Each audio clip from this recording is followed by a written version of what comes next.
mempelajari kitab yang sungguh sangat termasyhur fenomenal karya Imam An-Nawawi yang berjudul Riyadhus Shalihin. Banyak yang mengartikan bahwa itu taman-taman surga. Maka ada di antara kita yang berkeinginan untuk bisa masuk jannahnya Allah harus mempelajari ilmu-ilmu yang ada di kitab Riyadhus Shalihin ini. Meskipun dalam kitab-kitab lain juga sama. Makanya tadi di dalam pembukaan saya mencoba untuk membacakan apa yang menjadi sabda Nabi, dan itu sebagai pedoman kita. Man salaka tariqan yaltamisu fi ilman sallallahu bihi tariqan ilal jannah. Barang siapa yang berangkat dari rumah masing-masing, yang berjalan dari rumah masing-masing, tidak ada niat kecuali untuk mencari ilmu, maka Allah Subhanahu wa Ta'ala akan mempermudah bagi kita jalan menuju surga.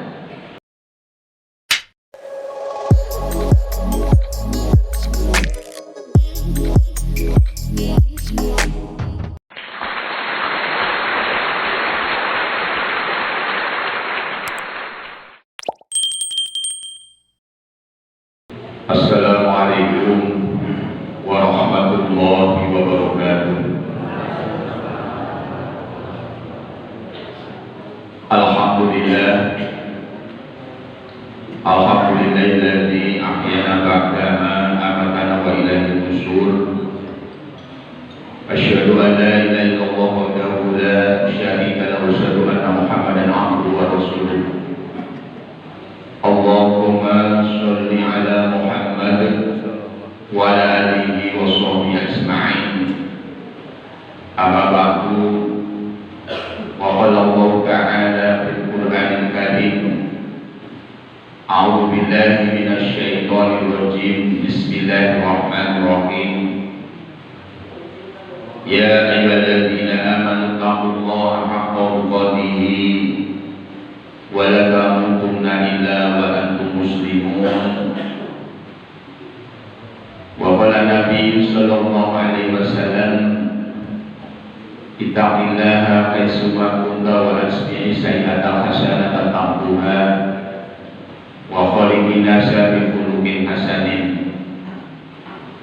Wa qala Nabi sallallahu alaihi wasallam aidon, man salaka tariqan yaltamisu fihi ilman sallallahu lahu tariqan ilal jannah.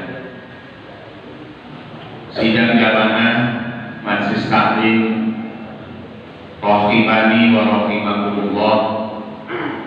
Insyaallah ingkang tansah dipunmulyakaken Allah Subhanahu wa Ta'ala, dan tentunya yang saya hormati, pertama dan utama marilah di Ahad pagi yang berbahagia ini tak lupa kita bersama-sama kembali memanjatkan puji dan syukur kita kehadirat Allah Subhanahu wa Ta'ala.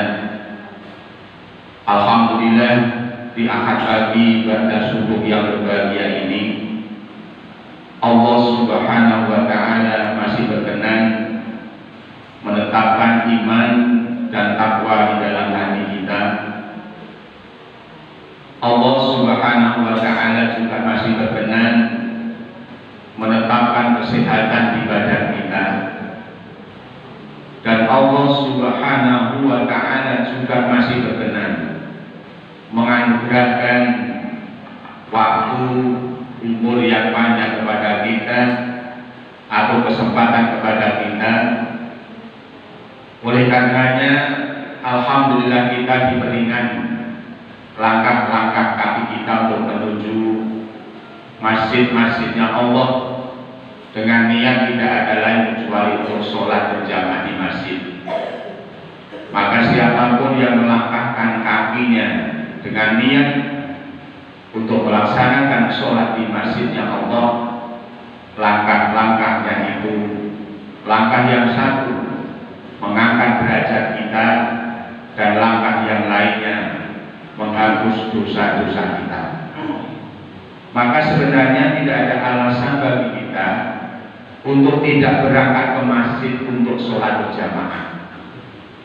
Tidak ada alasan bagi kita untuk tidak berangkat ke masjid untuk sholat berjamaah. Kenapa? Karena memang sholat ini kunci dari segala macam pokok kesuksesan. Suatu saat ada di antara kita yang mungkin terkejut atau kaget. Kenapa ya kok ada perubahan dalam hidup saya? Mungkin suaminya berubah lebih cinta lagi kepada istrinya. Mungkin istrinya berubah lebih sayang kepada suaminya, lebih taat kepada suaminya. Mungkin anak-anak kita berubah lebih berbakti kepada kedua orang tuanya. Itu kenapa? Maka suatu saat kita kaget ada perubahan di dalam kehidupan kita setiap harinya. Oh, apa karena saya sholat jamaah di masjid aktif ya? Itu di antaranya. Karena siapapun di antara kita yang bisa memperbaiki sholatnya, maka Allah akan memperbaiki seluruh aspek kehidupannya. Seluruh aspek kehidupannya. Tidak hanya satu aspek, namun banyak aspek yang akan berubah manakala kita diberi kemampuan oleh Allah untuk memperbaiki sholat kita. Maka sebelum kajian kita mulai, monggo saya berharap dan mengajak kepada jamaah Masjid Al-Manar, monggo yang sholat jamaah di masjid dipun tekuni malih saya ajeng sing tindak jamaah wonten masjid-masjidipun Allah. Baiklah Bapak Ibu jamaah yang dirahmati oleh Allah Subhanahu wa taala. Saya diminta oleh panitia untuk mencoba bareng-bareng dengan kita mempelajari kitab yang sungguh sangat termasyhur fenomenal karya Imam An-Nawawi. Dia berjudul Riyadhus Shalihin. Banyak yang mengartikan bahwa itu taman-taman surga. Maka ada di antara kita yang berkeinginan untuk bisa masuk jannahnya Allah harus mempelajari ilmu-ilmu yang ada di kitab Riyadhus Shalihin ini. Meskipun dalam kitab-kitab lain juga sama. Makanya tadi di dalam pembukaan saya mencoba untuk membacakan apa yang menjadi sabda Nabi, dan itu sebagai pedoman kita. Man salaka tariqan yaltamisu fi ilman sallallahu bihi tariqan ilal jannah. Barang siapa yang berangkat dari rumah masing-masing, yang berjalan dari rumah masing-masing, tidak ada niat kecuali untuk mencari ilmu, maka Allah Subhanahu wa taala akan mempermudah bagi kita jalan menuju surga. Jadi surga itu dicari dengan ilmu. Tanpa ilmu nggak mungkin bisa masuk surga, meskipun rahmat Allah yang mendominasi hambanya masuk surga. Baiklah Bapak yang dirahmati oleh Allah Subhanahu wa taala, sebelum kita ngaji nanti, kalau kita memang ingin mengkaji kitab Riyadhus Shalihin, karena ada beratus-ratus bab, maka saya harus juga memberikan satu sedikit nasihat kepada kita bersama. Dalam mengkaji sebuah ilmu harus sabar. Nek orang sabar, orang tekan-tekan nanti. Harus sabar, hadir terus. Kalau ini beruntun terus, berarti setiap akad pon kita harus hadir. Jangan sampai setiap akad pon hadir, nih sesuk akad pon hadir. Nanti ilmunya itu akan hilang. Di samping itu akan kehilangan ilmu-ilmu berikutnya. Karena setelah saya ngaji di kitab Riyadhus Shalihin, ternyata banyak sekali ilmu-ilmu yang belum kita ketahui. Maka nanti insya Allah kajian kita ini akan lebih berwarna lagi, akan lebih nanti ada greget-gregetnya lagi, insya Allah. Itu yang perlu saya sampaikan, harus sabar dulu. Kalau nggak sabar nanti tidak kesusu pengen wah nggak wis Thomas makanya begitu. Jangan sampai, kita harus sabar dalam menuntut ilmu. Ibarat yang dirahmati oleh Allah Subhanahu Wa Taala, bab yang pertama dalam semua kitab hampir-hampir diawali dengan bab tentang ikhlas dan menghadirkan niat dalam semua perbuatan, perkataan dan keadaan baik yang nampak maupun yang tidak nampak atau bersembunyi. Babul ikhlasi wa idghalin niyati fi jami'il a'mali wal aqwali wal ahwali al barizati wal khawfiyati. Yang pertama,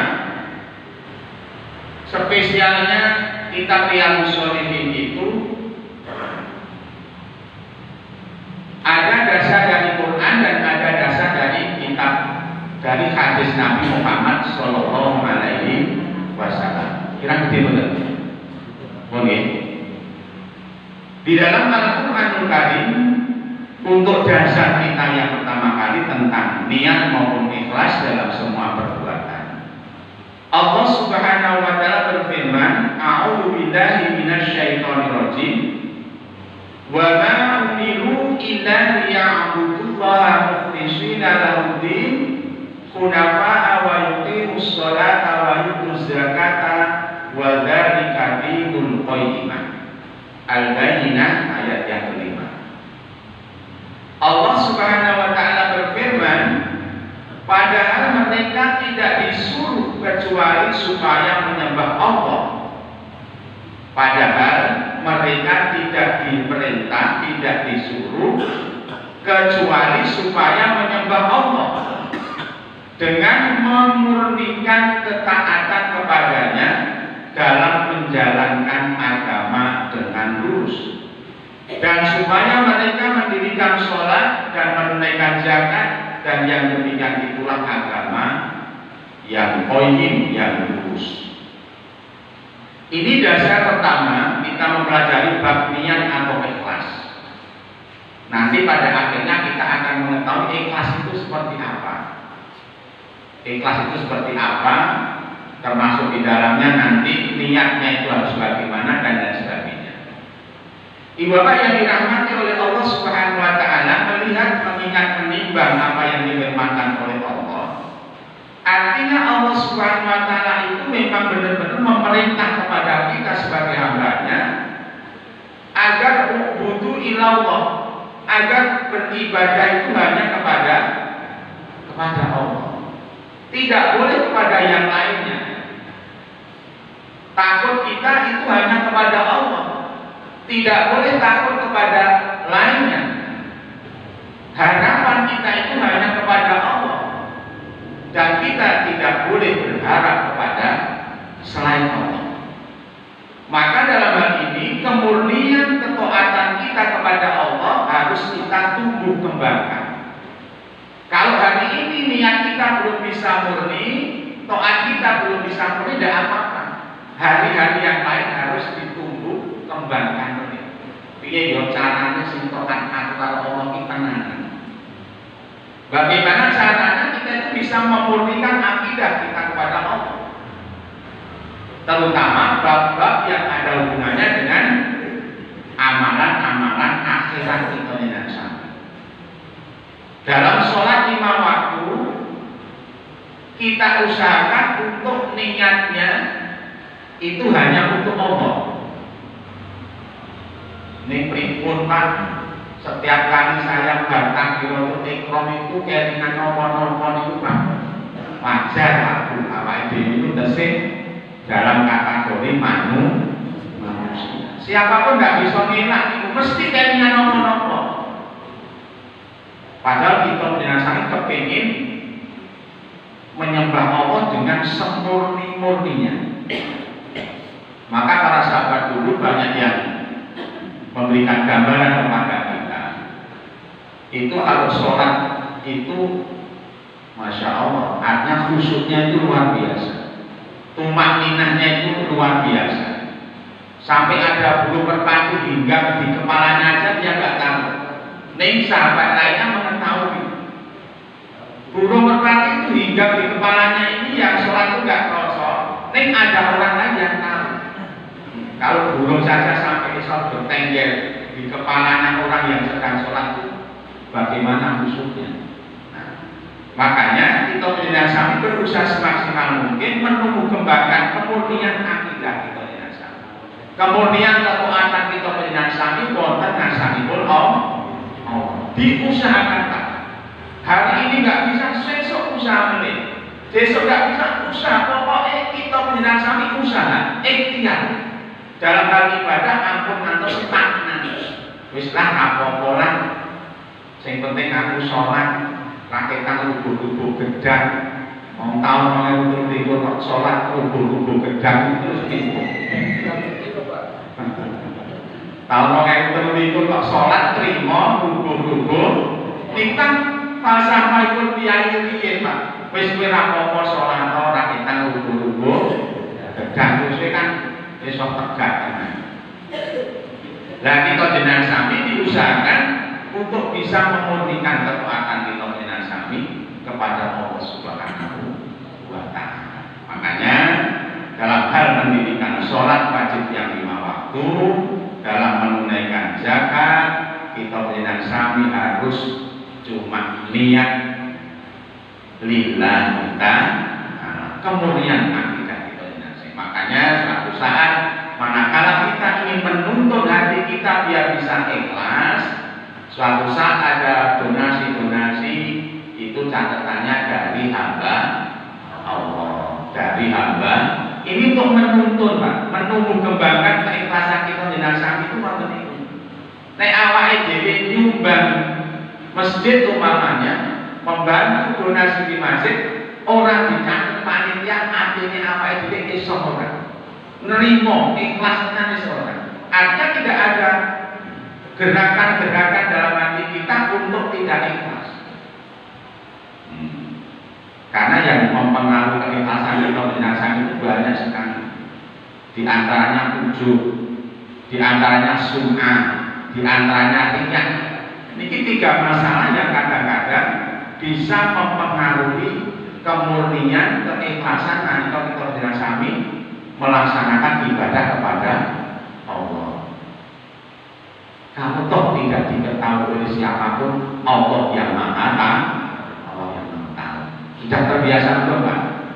Insya Allah sudah terbiasa. Pokoknya dibiasakan. Artinya saya menyampaikan ditumbuh kembangkan, diupeni terus. Jadi suatu saat yang kita mengenal sami goreng bilang serapopo nyumbang 10 juta panitia nanti orang yang penting yang tahu itu Allah Subhanahu wa Ta'ala. Ibu bapak yang dirahmati oleh Allah Subhanahu wa Ta'ala. Kemudian kita lanjutkan nanti yang terpenting dari kajian kita ada beberapa hadis Nabi yang mungkin bisa kita tauladani bersama. Allah Subhanahu wa Ta'ala juga berfirman dalam Al-Qur'an surat Al-Hajj ayat yang ke-37. Wa qala ta'ala a'udzu billahi minasyaitonir rajim la yanalallaha luhumuha wala dima'uha walakin yanaluhu taqwa minkum. Daging-daging unta dan darahnya itu sekali-kali tidak dapat mencapai keridhaan Allah, tetapi ketakwaan dari kamulah yang dapat mencapainya. Jadi nek kita jenengan sami pas nindakaken ibadah penyembelihan hewan kurban, ini dasar hukum yang penjenengan sami pakai. Yang kita pakai adalah ketakwaan. Ternyata yang sampai di hadapan Allah untuk Allah ridho itu bukan hewan yang disembelihnya, bukan darahnya, bukan pula dagingnya. Ini kalau kita kaji memang agak sulit ya untuk mencerna ini, untuk menerjemahkan ini agak sulit. Tapi yang sampai kepada keridhaan Allah itu takwa di dalam hati kita menyenangkan. Makanya Nabi juga bersabda di lain hadisnya, Innallaha la yanzuru dulu ila ajsamikum wala ila suwarikum walaki yang dulu ila qulubikum wa a'ma wa a'ma. Allah Subhanahu wa taala itu sesungguhnya Allah tidak melihat gelegere daging, gelegere darah, tidak dilihat oleh Allah. Nah, hubungannya dengan kita, Allah tidak melihat gelegere kita dengan sana. Gagahnya kita tidak dilihat oleh Allah, gantengnya kita tidak dilihat oleh Allah, cantiknya kita tidak dilihat oleh Allah. Wala ila suwarikum, dan juga suara kamu yang merayu-rayu itu gak dilihat oleh Allah, gak digagas oleh Allah, gak direken oleh Allah. Walakin akan tetapi Allah Subhanahu wa taala yang dulu melihat ila qulubikum, apa yang ada dalam hati kamu. Yang ada dalam hati kita dirasakan apa? Iman dan takwa. Yang dilihat itu iman dan takwanya kepada Allah itu, bukan yang lainnya. Maka mukhlisina lahu din, ikhlasnya itu yang diusahakan yang sebenarnya. Jadi Allah hanya melihat dengan keridoannya apa-apa yang ada dalam hati kita dinasami, underanipun niat di dalam hati kita panjenengan sami, ikhlas di dalam hati kita panjenengan sami. Wa a'malikum, dan Allah yang melihat apa yang menjadi pengamalan dari hati kamu, dari ketakwaan dan keimanan. Jadi Bapak yang dirahmati Allah Subhanahu wa taala, di dalam Al-Qur'an surat Al-Hajj seperti ini. Jadi yang sampai kepada Allah itu bukan dagingnya, bukan buah darahnya, namun yang mencapai keridhaan Allah adalah ketakwaan di dalam hati kamu semuanya. Maka banyak di Quran disebutkan bahwa orang-orang yang bertakwa ini sungguh luar biasa. Kalau kita coba mensitir apa yang difirmankan oleh Allah dalam Al-Quran surat Al-Imran yang cukup termasuk itu, A'udzu billahi minasyaitonir rajim, wa sari'u ila maghfiratin min rabbikum wa jannatin 'ardas samai wal ardh u'iddat lil muttaqin. Jadi orang-orang yang bertakwa insya Allah seperti kita ini sudah mendapatkan kaplingan di surganya Allah. Awalnya itu kudu bahagia, kudu seneng terus, gak dina kudu bahagia beragama Islam. Bahagia menjadi orang yang beriman, bahagia menjadi orang yang bertakwa. Jangan sampai awalnya ini jadi orang yang beriman susah banget. Jadi orang yang beriman itu harus seringnya terus. Jadi orang takwa itu seneng terus, makanya usahakan untuk wajah kita itu ekspresinya bahagia. Ketemu sedulure ya bahagia, ketemu tangga kepalane ya bahagia. Nek esuk aja cemberut. Nek esuk jangan sampai cemberut. Karena orang-orang yang bertakwa itu sudah mendapatkan kaplingan di surganya Allah. Ini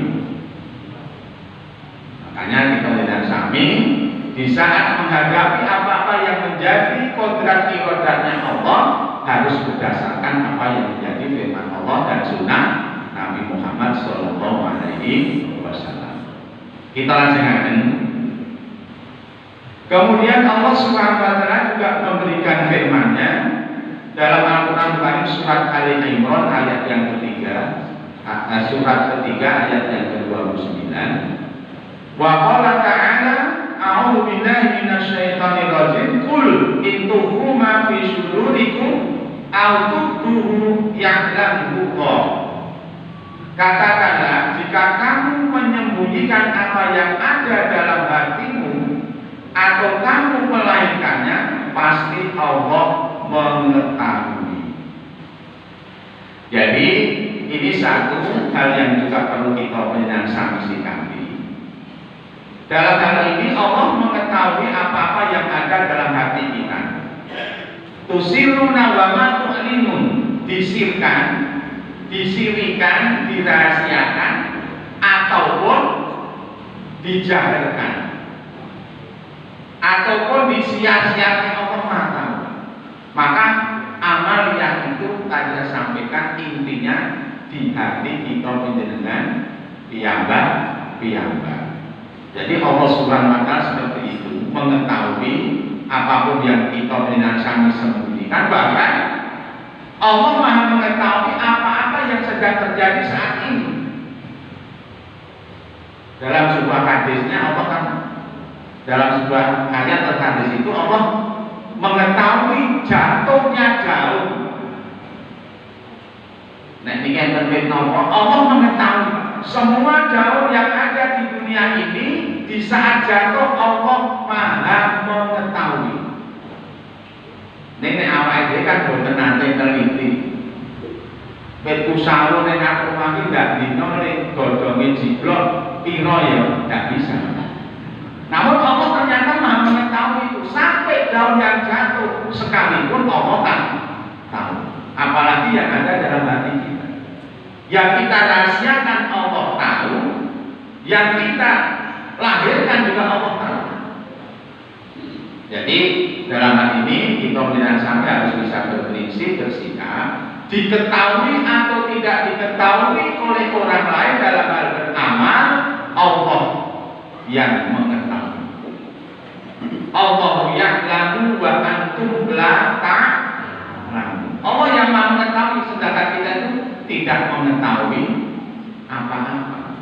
Ini harus kita menjadi sami sikapi, harus kita menjadi sami sadari. Nek awake dhewe itu pada prinsip pokoknya tidak tahu apa-apa. Maka dalam kajian-kajian seperti ini ada juga dasar yang dari Nabi Muhammad SAW kita pakai untuk menjadi dasar setiap kita menyenang sami ngaji. Apa yang disabdakan Nabi? Kun aliman au muta'aliman au mustami'an au muhiban wala takun khomisan fatah. Jadilah kamu orang yang berilmu, atau jadilah kamu pak guru, asatid, ustad, itu boleh. Kalau kamu nggak bisa menjadi orang yang alim, muta'alim, gelem sinau gelem makan ngaji ini kok mau. Al mustami'an lan gelem ngrungokke. Kadang-kadangnya saudara-saudara kita itu nek wong ngaji kupinge ceri. Enek suara adzan kupinge yo keri. Enek suara Quran diwaca kupinge. Nah. Al mustami'an nek ora iso ngajar, ora iso golek ilmu, mirengno wae iki pahalane sama. Al muhibban nek ora iso kuwi senengno wae. Alhamdulillah gede sinau saben akad pagi niku teng Masjid Al-Manar. Kula derek saged derek ngaji, ning kula seneng. Nek jenengan tidak ngaji ngoten niku kula seneng niku lumayan. Wala takun lan sira kabeh aja nganti dadi khomisan. Golongane wong kang nomor 5 patah di mongko bakal cilaka utawa bakal rusak. Wis ora iso mulang, kon sinau ya ora gelem, kon ngrungokke ya ora gelem, kon seneng wae ora gelem. Iku enten to, Pak. Kadang-kadang biyen sing ngoten iku enten. Betukup mampu kawan. Wis linggih ning dadi tepi waktu. Ibu bapak yang dirahmati oleh Allah Subhanahu wa taala. Jadi kita benar-benar mengetahui bahwa apapun yang terjadi dengan diri kita, Allah itu Maha mengetahui. Yang disembunyikan kita benar-benar tahu, yang dilahirkan apalagi. Pasti Allah mengetahui. Ini ada di dalam hadis juga sifat muraqabatullah. Sifat merasa selalu diawasi oleh Allah Subhanahu wa taala dimanapun dan kapanpun kita berada. Itu kita tumbuhkan lagi. Neng kamar dewi Allah Maha Pirsa. Neng pasar dewi Allah Maha Pirsa. Pokoknya yang dipapan mohon kita penjelasannya harus ada sifat muraqabatullah, sifat merasa selalu diawasi oleh Allah Subhanahu wa Ta'ala. Nanti juga sampai. Ibadah yang dirahmati oleh Allah Subhanahu wa Ta'ala. Sekarang kita mengambil dasar dari apa yang disabdakan oleh Nabi kita Muhammad Sallallahu Alaihi Wasallam. Dalam hal ini, dalam sebuah hadisnya yang cukup panjang, namun tidak begitu panjang, langsung mohon kita bacakan. Kalau ada kekurangan di saat saya baca, mohon dibenarkan di Ustaz Ariful Fatan maupun Ustaz Asrofan. Karena memang dalam hal ini saya tidak begitu bisa dalam nafsu suaranya, rukunnya juga tidak begitu bisa. Namun nanti kalau ada kesalahan mudah-mudahan dibenarkan, kalau tidak bisa dibenarkan dimaafkan. Wa an amiril mu'minina Abi Hafsah Umar bin Khattabi bin Nufail bin Abdul Uzza bin Riyah bin Abdillah bin Qurti bin Razah bin Adi bin Ka'b bin Lu'ay bin Ghalib bin Quraisyin al-Adawi radhiyallahu anhu qala sami'tu Rasulullah sallallahu alaihi wasallam yaqulu innamal a'malu binniyat wa innama likulli imrin ma nawa faman kanat hijratuhu ila Allah wa rasulih fa hijratuhu ila Allah wa rasulih wa man kanat hijratuhu lid-dunya yusibuha aw imra'atin yantiquha fa hijratuhu ila ma hajara ilaihi. Hadis diriwayatkan oleh Imam Muttafaq alaih, Imam Bukhari dan Imam Muslim. Artinya dari Amirul Mukminin Abu Hafs Umar bin Al-Khattab bin Nufail bin Abdul Uzza bin Riyah bin Abdullah bin Qur bin Razah bin Adi bin Ka'ab bin Lu'ay bin Ghalib al-Quraisi al-Adawi. Dia berkata, saya mendengar Rasulullah Sallallahu Alaihi Wasallam bersabda, ini penting sekali, sesungguhnya setiap amal itu tergantung niatnya, dan setiap orang hanya mendapatkan sesuai yang diniatkannya, dan setiap orang hanya mendapatkan sesuai yang diniatkannya. Maka barang siapa yang berhijrah karena Allah dan Rasulnya, maka pahala hijrahnya itu karena Allah dan Rasulnya. Barang siapa yang hijrahnya itu karena kesenangan dunia atau karena seorang wanita yang akan dinikahinya, maka pahala hijrahnya itu sesuai dengan apa yang diniatkannya. Kesohihannya telah disepakati, diriwayatkan dua imam hadis, yaitu Abu Abdullah Muhammad bin Ismail bin Ibrahim bin Al-Mughirah bin Baldisbah Al-Jufi Al-Bukhari dan Abu Al-Husain Muslim bin Al-Hajjaj bin Muslim Al-Qusairi An-Naisaburi, semoga Allah meridhoi keduanya, dalam kitab Sahihnya yang merupakan kitab karya tulis paling sahih. Untuk menerangkan hal ini, coba kita lihat di beberapa yang perlu kita cari tentang hal yang ada hubungannya dengan niat. Kalau nggak pakai ini, kita juga nggak bisa menerangkan, Pak.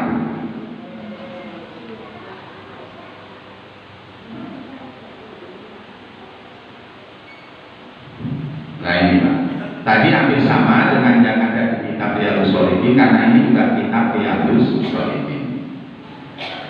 Keterangan hadis di atas adalah berhubungan erat dengan persoalan niat. Jadi hadis innamal a'malu binniyat itu berhubungan erat dengan masalah niat yang ada dalam hati kita. Rasulullah SAW menyabdakannya itu ialah karena di antara para sahabat Nabi SAW sewaktu mengikuti untuk berhijrah dari Makkah ke Madinah semata-mata sebab terpikat oleh seorang wanita yakni Ummu Qais. Beliau SAW mengetahui maksud orang itu lalu bersabda sebagaimana di atas. Ini sungguh luar biasa nih. Ternyata wanita itu tidak zaman sekarang saja. Zaman Nabi itu banyak laki-laki yang terpikat, gitu. Terpikat dengan sinten Pak Bu, dengan wanita. Ini. Namun kalau kita membaca bagaimana kisah Nabi Yusuf, yang terpikat itu wanitanya atau laki-lakinya? Berbeda dong. Kalau di sini ada orang atau sahabat Nabi yang hijrahnya, yang ikut pindahnya Nabi dari Mekah ke Madinah itu ada yang punya niat seperti itu. Dan itu juga dibolehkan, maksudnya niatnya itu nggak apa-apa. Tidak 100% fahijratuhu ilallah wa rasulih. Ini hijrahnya untuk wanita yang mau dinikahinya, Ummu Qais niku. Maka Nabi bersabda seperti itu, Nabi tahu. Oh ini ada sahabat itu sing melu aku sebabnya dek sadurunge hijrah dari ini Ummu Qais wis diincer karo si pulang kae. Kalau dia pengen hijrah bareng aku jebule ben tetep iso menikahi wanita yang dicintai. Oleh karena orang itu memperlihatkan sesuatu yang bertentangan dengan maksud yang terkandung dalam hatinya, meskipun sedemikian itu boleh saja. Tetapi sebenarnya tidak patut sekali sebab saat itu sedang dalam suasana yang amat genting dan rumit, maka diteguhlah secara terang-terangan oleh Rasulullah SAW. Jadi Nabi mengetahui apa yang terbetik dalam hati sahabatnya, bahkan secara terus terang, yaitu ada hubungan dengan Ummu Qais. Jadi Nabi menasihatinya, memperingatkannya, menegurnya dengan terus terang. Nah itu boleh-boleh saja, boleh-boleh saja. Bayangkanlah betapa anehnya orang yang berhijrah dengan tujuan memburu wanita yang ingin dikawini. Aneh dalam kondisi yang penting, menyelamatkan diri hijrah dari Mekah ke Madinah. Neng sahabatnya yang ingin nikahi wanita. Mungkin wanita itu juga ada bersama Nabi ikut di hijrah. Aneh yang dibikin ya aneh. Mau ngerti kondisi yang ini kok logik memburu wanita. Jenenge kecintaan kepada wanita sudah ditulis oleh Allah dalam Al-Qur'an Karim. Kita Zulzinalina Sikubus sahabat keinginan nomor 1 ibu-ibu itu luar biasa. Ibu-ibu itu nomor 1 sampai dalam sajian pun seperti itu. Namun itu oleh Nabi dibolehkan, tidak apa-apa. Artinya nggak ada dosanya. Nek kok yo tanya lampun gumun gitu. Kowe kok yo ngane-ngane.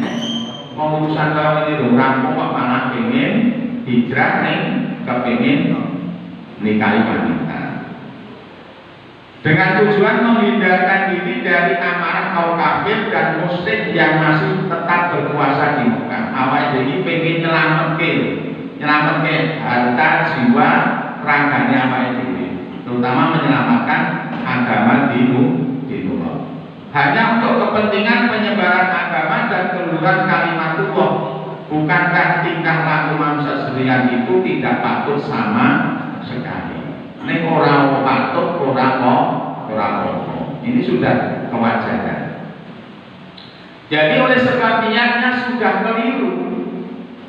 Tidak fahijratuhu ilallah wa rasuluh, tidak seperti itu. Maka hijrahnya pun kosong. Ini orang pokok.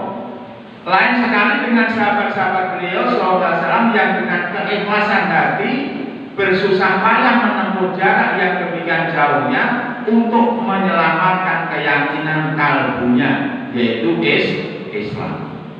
Pahalanya besar sekali karena hijrahnya memang dimaksudkan untuk mengharapkan keridhaan Allah dan Rasulnya. Sedangkan datanya hadis itu mula-mula tertuju pada manusia yang salah niatnya ketika ia mengikuti hijrah, tetapi sifatnya adalah umum. Para imam mujtahidin berpendapat bahwa sesuatu amal itu dapat sah dan diterima serta dapat dianggap sempurna apabila disertai niat. Niat itu ialah sengaja yang disembunyikan dalam hati, ialah seperti ketika mengambil air atau wudu, mandi, sholat dan lain sebagainya. Jadi niat itu apa yang disengaja yang ada dalam hati kita dengan sami, itu niat. Awalnya ingin niat sholat dulu ya sudah. Dalam hati kita dengan saya pun kentos sudah punya niatan untuk sholat dulu, jangan sampai keliru. Sholat dulu niatnya sholat asar, tidak dapat diterima.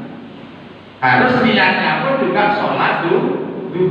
Karena sholat itu pekerjaan hati, maka tidak perlu dilesankan, tidak perlu didoirkan. Ini para ulama kita dulu, para kiai dulu, ben atine ini bener-bener sholat dulu, usoli fardhu, ini arba'ah rakaatin, nah, dan lain sebagainya itu. Ya sebenarnya kalau kita lihat secara dohiriyahnya nggak apa-apa. Itu untuk menuntun hati kita dengan sami, agar niat kita dengan sami tertuju pada apa yang akan kita lakukan. Jangan sampai salah niat, jangan sampai salah niat. Sebagaimana kita dengan sami arep sholat, kemudian arep wudu, arep mandi dan lain sebagainya. Ini perlu kita sampaikan agar nanti dalam kajian ini bapak-bapak bisa mencerna. Oh, niatku bener apa salah, itu tahu. Perlu pula kita maklumi bahwa barang siapa berniat mengerjakan suatu amalan yang bersangkutan dengan ketaatan kepada Allah, ia mendapatkan pahala. Nek niat itu ingin taat kepada Allah, mendapatkan pahala. Demikian pula jikalau seseorang itu berniat hendak melakukan sesuatu yang baik tetapi tidak jadi dilakukan, maka dalam hal ini orang itu pun tetap juga mendapat atau menerima pahala. Jadi kalau ada amal yang baik, kita niatkan, sudah niat betul, terus kita tindakan, kita mendapatkan pahala yang tak terhingga.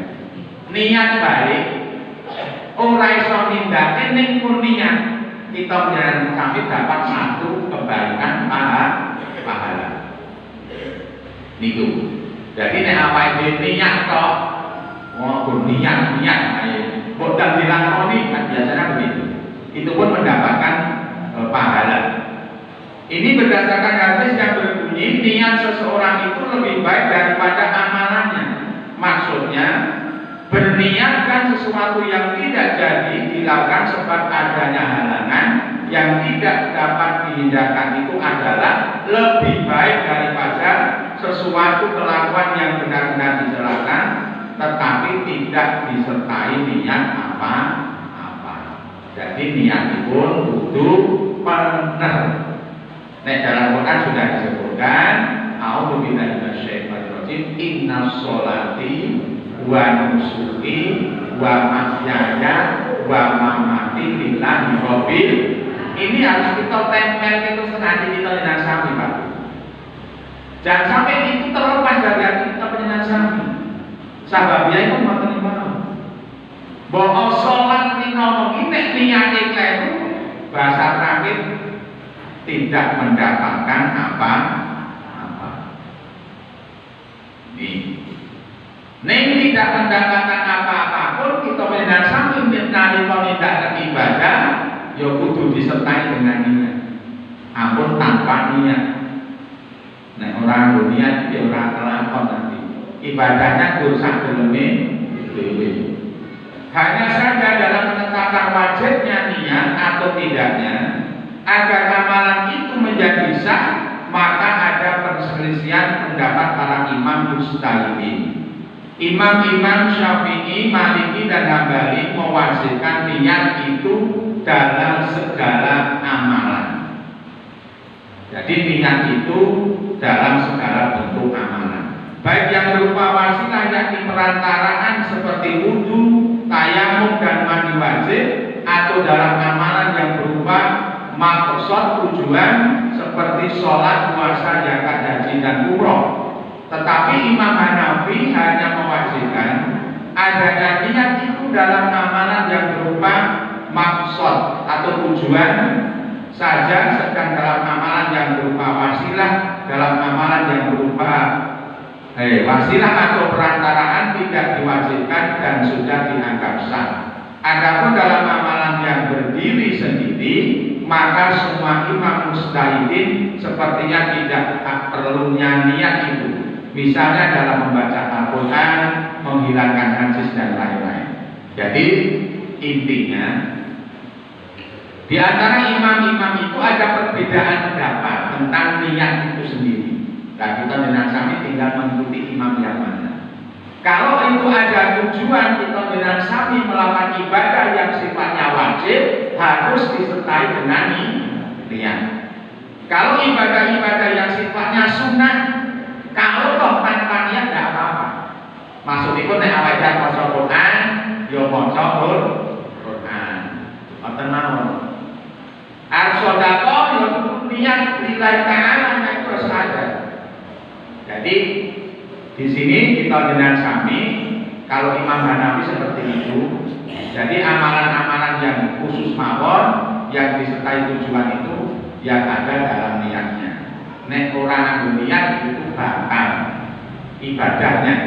Makanya niat adalah urgent sekali, penting sekali buat kita dengan Sami makan porsi.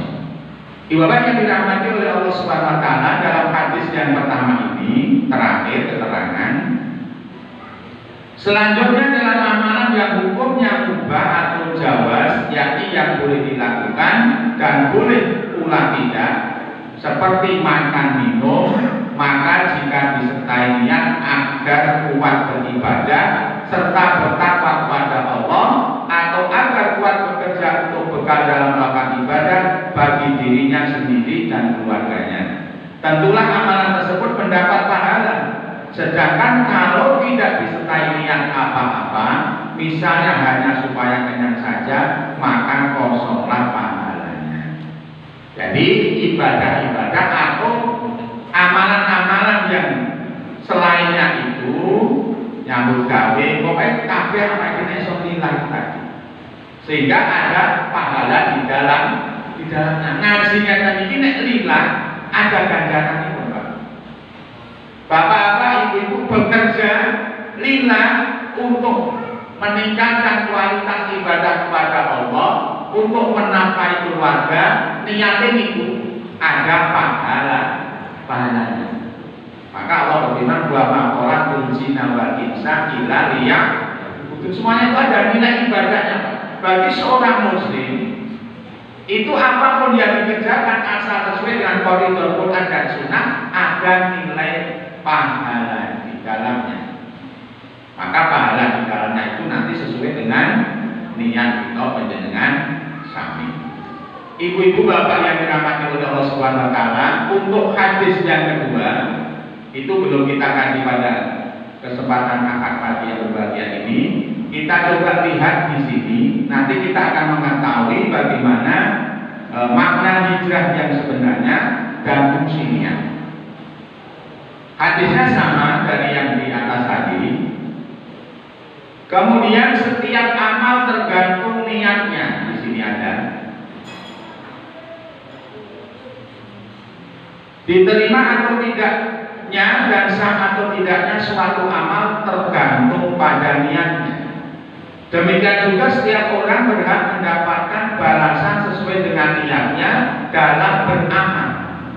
Dan yang dimaksud dengan amal di sini adalah semua yang berasal dari seorang hamba, baik berupa perkataan, perbuatan maupun keyakinan hati. Saat ini fungsi niat. Fungsi niat mempunyai dua fungsi.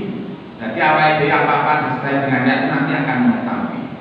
Jika niat berkaitan dengan sasaran suatu amal, ma'bud atau ibadah, maka niat tersebut berfungsi untuk membedakan antara amal ibadah dengan amalan kebiasaan. Jadi ibadah-ibadah itu sifatnya wajib, kita dengan sami kudu niat tenanan. Seperti ibadah puasa itu harus disertai dengan niat. Niat ini pada malam hari sebelum fajar, puasa kita dianggap sah. Nek niat bar subuh orang sah. Terus ada niatnya. Yang kedua, jika niat berkaitan dengan amal itu sendiri atau ibadah, maka niat tersebut berfungsi untuk membedakan antara satu amal ibadah dengan amal ibadah yang lainnya. Itu bahkan niat.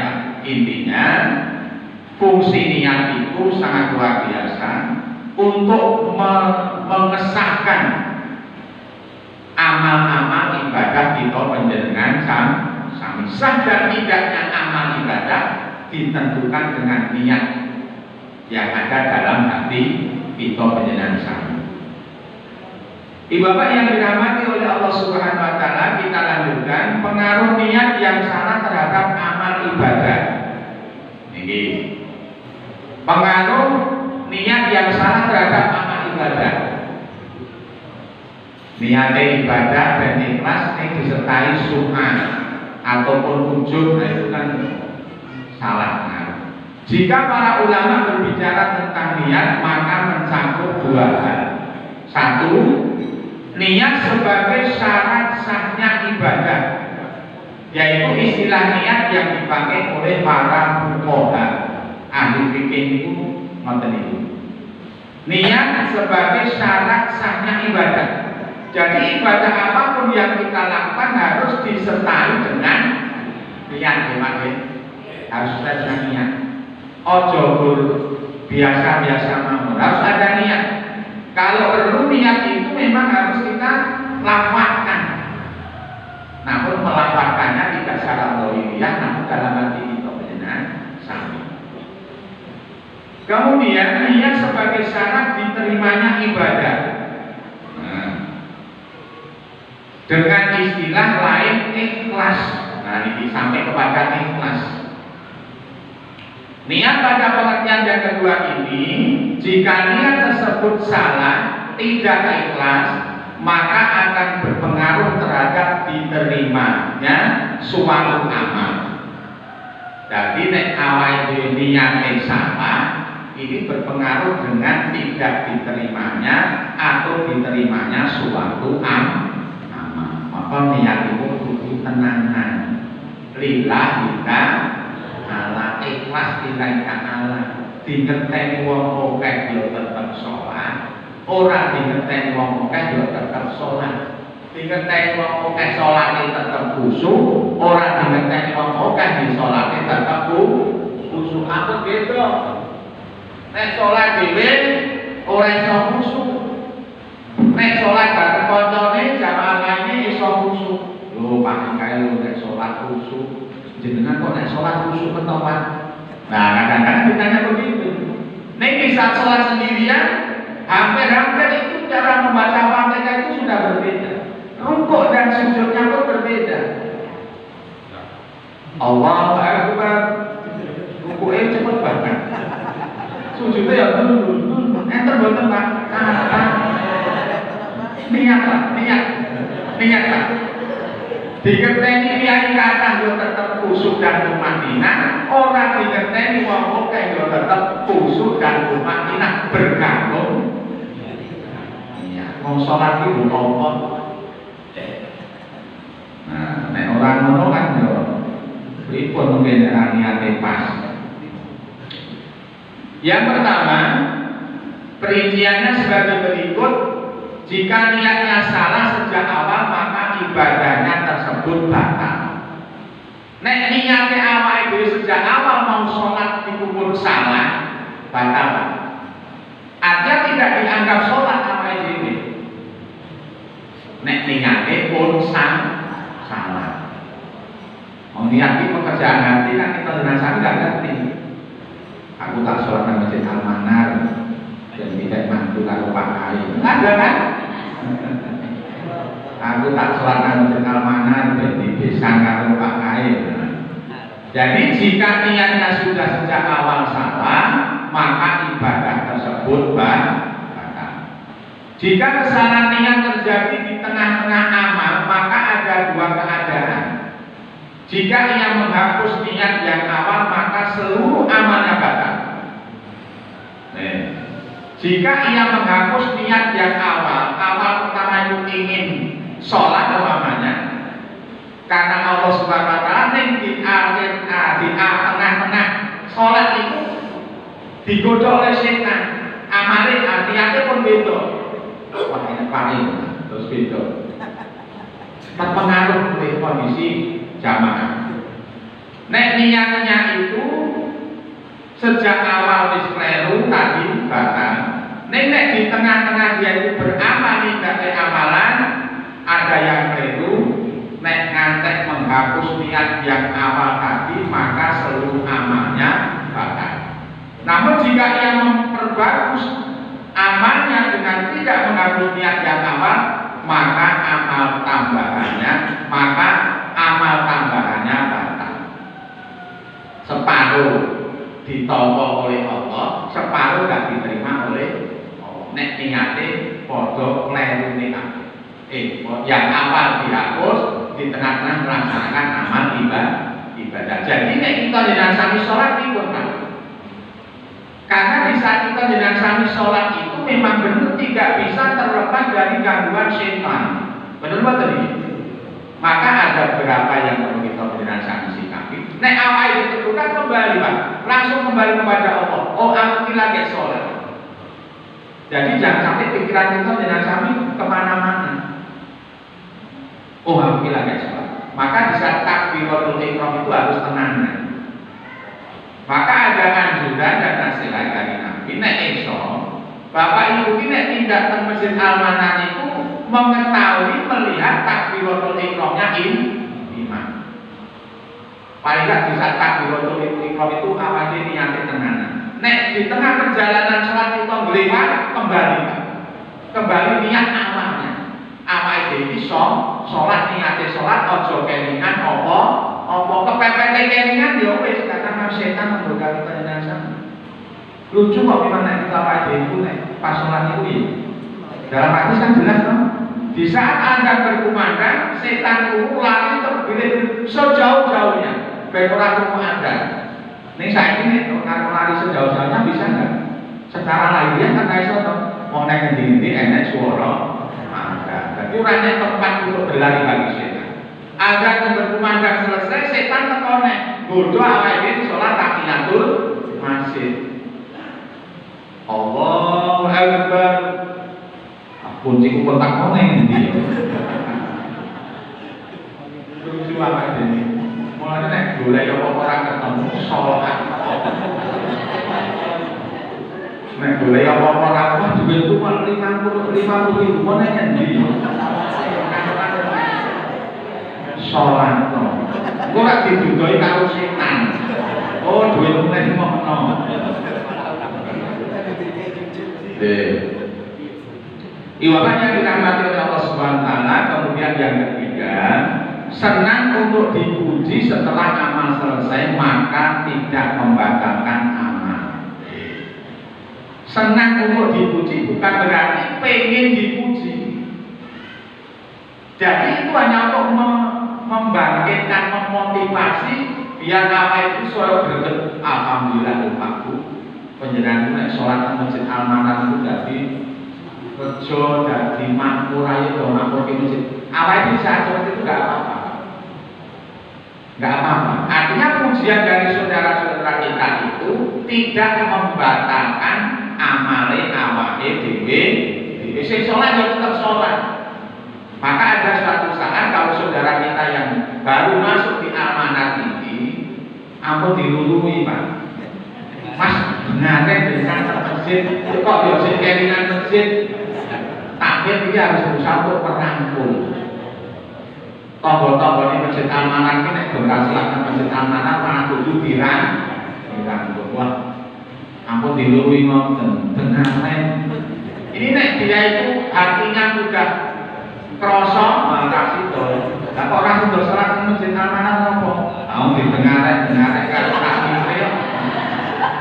takmir itu harus malah justru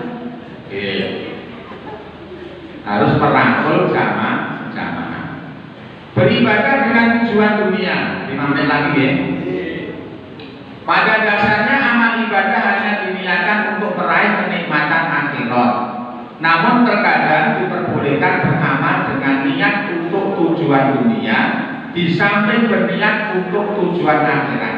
Maka tadi, sing ikut hijrah bersama Nabi dari Mekah ke Madinah, boleh hijrahnya itu karena ingin mengawini wanita, boleh hijrahnya itu untuk nyambut kawin, itu boleh. Dengan syarat apabila syariat menyebutkan adanya pahala dunia amalan tersebut. Amal yang tidak tercampur niat untuk mendapatkan dunia memiliki pahala yang lebih sempurna dibandingkan dengan amal yang disertai niat duniawi. Jadi awal itu boleh saja. Jadi niat, namun yang difokuskan adalah niat untuk ukhrawi, untuk akhirat dunia kami yang tadi saya sampaikan semuanya lillahi ta'ala. Perkara dunia efek dari itu nggak apa-apa. Alhamdulillah Pak, dengan besok pindah ke Masjid Amanah itu nggak apa-apa. Diniatkan dengan yang baik untuk memberikan tauladan, memberikan contoh itu nggak apa-apa. Namun lebih afdolnya jangan keduniaan yang menjadi tujuan utama, ning akhirat itu tinggal menjadi tujuan utama. Saat ini terakhir bab niat di hadis yang pertama, hijrah. Makna hijrah secara syariat adalah meninggalkan sesuatu demi Allah dan Rasulnya. Demi Allah artinya mencari sesuatu yang ada pada sisinya, dan demi Rasulnya artinya ittiba dan senang terhadap tuntunan Rasulnya. Bentuk-bentuk hijrah: satu, meninggalkan negeri syirik menuju negeri tauhid. Kados hijrahipun Nabi dari Mekah ke Madinah. Meninggalkan negeri bid'ah menuju negeri sunnah. Niku disebut sebagai hijrah. Nek lingkungannya awal itu penuh dengan kebid'ahan, awal ini nggak bisa bertahan di situ, awal ini pindah RT, pindah wilayah, itu disebut hijrah. Pamannya begitu. Meninggalkan negeri penuh maksiat menuju negeri yang sedikit kemaksiatannya, niku disebut hijrah. Makanya siapapun yang berhijrah di jalan Allah, ganjaran pun swarganipun Allah. Dalam Al-Quran Allah berfirman, a'udzubillahi minasyaitonir rajim, walladzina hajaru fi sabilillahi summa qutilu aw matu layak bukan namun rizqan hasanah. Dan siapa-siapa atau dan orang-orang yang berhijrah, kalau saya memaknai hijrah itu pindah dari satu tempat ke tempat lain. Awal itu berhijrah, Pak. Nggih, sing sapa sampean wong metu saka omahe, kang metune kanggo golek ilmu, hijrah di jalan Allah. Bahwa jihadun fi sabilillah kata yajib. Awalnya pindah dari rumah menuju Al-Manar ini namanya hijrah. Fisabilillah di jalan Allah, gitu. Sumaku itu awan, kemudian dia itu terbunuh atau mati. Kemudian itu dia dibunuh atau mati, sama saja. Layak yukon nahullahu rizqan hasan. Pasti Allah akan berikan rizki kepada orang yang mati. Orang yang terbunuh itu karena di jalan Allah, rizqan hasanah, suwarganipun Allah. Lumayan teman. Awal itu pindah ke rumah, neng masjid amanah. Jadi saya pindah. Hadis yang kedua, hadis yang juga berhubungan dengan bab niat itu yang dikeluarkan oleh Ummul Mukminin. Nanti kita kaji pada kesempatan yang akan datang. Insyaallah kita menjenengan sami senantiasa diberi taufik, hidayah, kekuatan, perlindungan dari Allah, terutama diberi umur yang panjang sehingga bisa mendatangi majelis taklim kita ini. Yang penting kudu sabar, sabar dan sabar. Demikian, ada kurang lebihnya mohon dimaafkan. Kita tutup dengan doa kafaratul majlis. Subhanallahumma wa bihamdika, asyhadu an la ilaha illa anta, astaghfiruka wa atubu ilaik. Ada kurang lebihnya mohon dimaafkan. Billahi taufiq wal hidayah. Wassalamualaikum warahmatullahi wabarakatuh.